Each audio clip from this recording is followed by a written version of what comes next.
দেখুন কিভাবে বাঁশ ফালতে হয়, আপনারা জেনে নিন।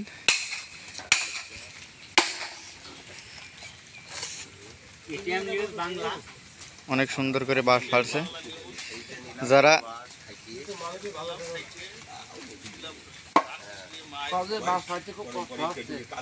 অনেক কষ্টের একটা কাজ, তিনি সবাইকে বাঁশ ফাড়িয়ে দেখাচ্ছে। ওই দেখো,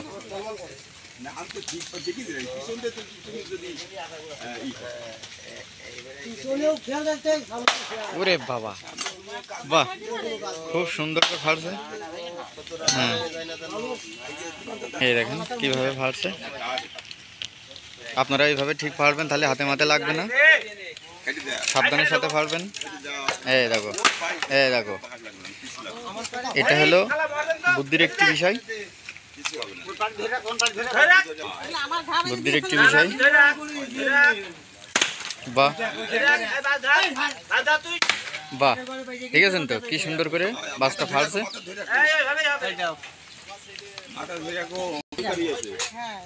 দেখেন সুন্দর করে বাঁশ ফাড়ছে। আপনারা ঘর বাড়ি বানালে এইভাবে বাঁশ ফাড়বেন।